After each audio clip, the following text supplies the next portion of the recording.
What are you going to read this summer? There is nothing more exciting than getting your summer reading list together.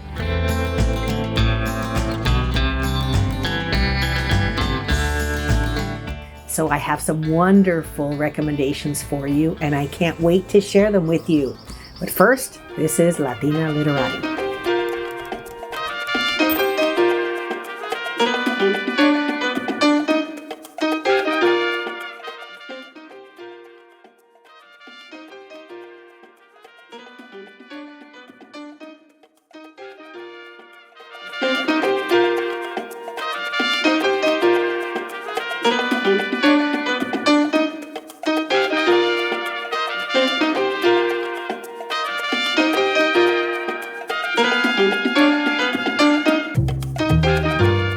The first book I'm going to recommend 10 books in this video, so stay until the end. The first book is Chantal Cleek's Last Days in Barcelona, and it has everything. It has intrigue. It has international espionage. It's right before the Spanish Civil War, and two sisters travel to Barcelona with very different agendas in mind. Fun read, great book to just kind of take to the beach, wherever you're going to be, grab it, take it on the plane, read it, enjoy it. The next book is called Enemies in Love by Alexis Clark, and wow, is this a love story. Now, you may remember from history books that during the Second World War, all of the African American nurses were not allowed to attend to the white soldiers. Crazy, crazy, crazy. So the Army came up with this idea that the African American nurses should attend to the German POWs. And guess what happens? That's right. One of the German POWs says, as soon as he saw this woman, he fell in love with her. Now imagine that. So the war is over. He goes back. He comes from a business family. His family expects him to take over the business. But you know what? He's in love with the African-American nurse he left behind. So he's back in the States. I won't tell you how it ends and all the trials and tribulations, but it's a fabulous story, and it's true. I mean, this was way before Loving versus Virginia, which got rid of the miscegenation laws in the 60s. I mean, we're talking about groundbreaking love stories. Beautiful, beautiful story. Highly recommend it. Easy to read. Congrats to the author. She did a great job. The next book is called How the Word is Passed by historian Clint Smith. What a book. Really fascinating. It is the reckoning of slavery in America. In other words, how did the word pass that all of a sudden you're free?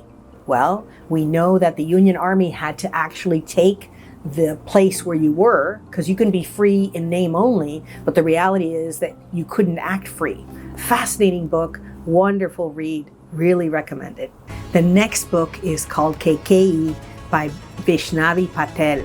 And you know that I love South Asian authors. I mean, some of these women are just amazing authors.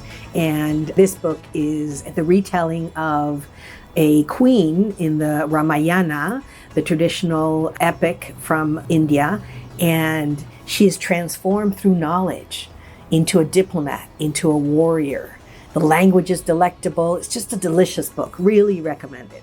For those of you that want to practice your Spanish, I recommend Patria by Fernando Aramburu. Gracias, primo, por la recomendación, because a cousin recommended it and actually sent it. And this is a story about two women. What happens when ETA, the Basque separatist organization, says we're going to lay down our arms? And all of a sudden, people who were afraid to live in their old neighborhoods can move back. And this woman moves back after her husband has been killed. And the woman who was her best friend, good friend, neighbor, her son is in jail as a possible suspect in the bombing that killed her husband. And so what does that mean? How do you forgive when such things happen in life? It is a solid book, lots of pages, lots to read, but it's well worth it. And it just gives insight into the soul of Spain that is highly worth the time to read it. So recommend it as well. The next book is in English, some words in Spanish, but mostly in English, called The Inheritance of Orquídea Divina. And this book is kind of modern magical realism. It's a story about women. It's a story about nature. It's a story about how they resolve relationships in life, how they move from Ecuador to the United States, and all the adventures that happens. I don't normally recommend words that have a lot of four-letter words, but I feel like if you can get past the four-letter words, this is a story that's worth enjoying and hearing all about the adventures of these women.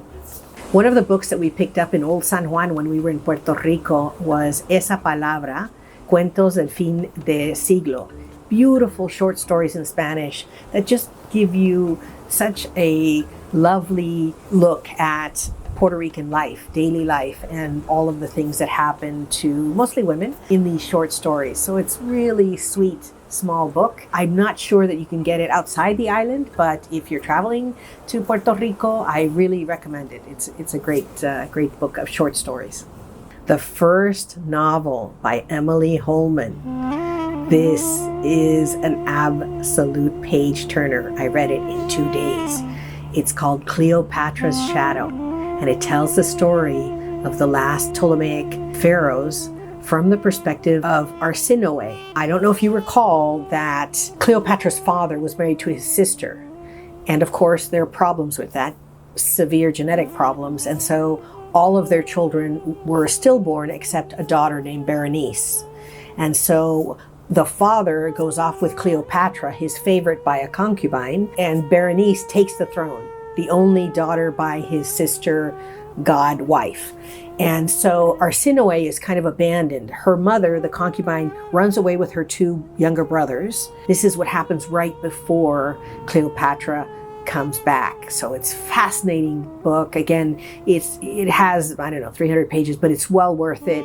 And it's the richness of detail, the richness of what Alexandria was like. Just the description of the library of Alexandria is just mouth-watering. What a delicious, delectable book. Really recommend this one. This next book is called The Illustrious House of Ramirez. And this is one of those classic novels from Portuguese literature. I wish I could read it in the original Portuguese. The translation is very good. It just gives a look into this guy who really doesn't have to work, and he wants to write a novel about his illustrious ancestors. And the whole book is little how can I put this, that all the problems he has in trying to sit down to write this novel. You wouldn't think that it was as acclaimed as it is in Portugal, but the whole concept of un señorío, of this guy who just needs to find something to do with his life, so he's decided to write this novel. Maybe it borders on the picaresque tradition, but I've on purpose wanted to read the classic novels from Portugal, and so this is one of them. And the final, but absolutely not least, last but absolutely not least book that I'm recommending for your hot summer is The Mafia, the CIA, the FBI, the Kennedys, The Last Honest Man. And it talks about the Church Commission. For about 18 months, Senator Church headed up this commission that looked into all the secret agencies in the US. And it was crazy how there were thousands of documents that showed that the CIA worked in tandem with the mob to do all sorts of things. Assassinations, yes. But for example, trying to drive Dr. Martin Luther King to commit suicide, trying to poison Fidel Castro. You think this is what movies are made of. You're not actually going to have the three, it feels like the Three Stooges trying to do these sorts of things. And it's true.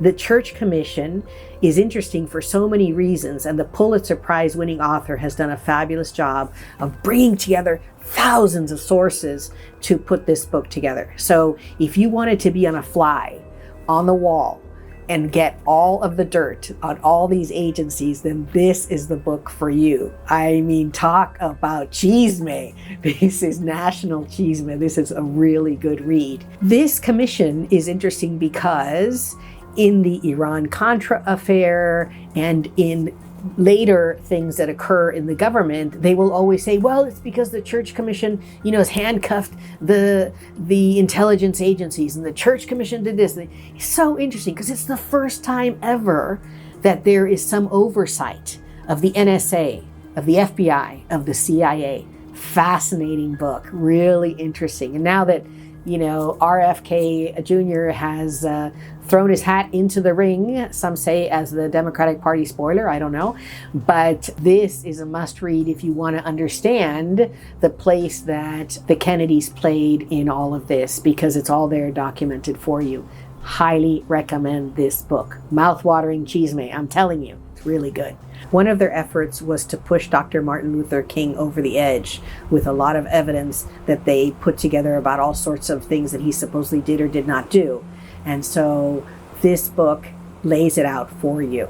Thank you so much for joining me on this journey. It's a joint journey. I would love to hear from you. What are you reading this summer? What is your hot girl summer reading list all about? We would love you to subscribe to Latina Literati. We hope you have a wonderful summer filled with amazing stories to tell and share, and we'd love to hear all about them. So let us know. As always, we wish you mucho cariño, mucho amor, mucho salud. Gracias.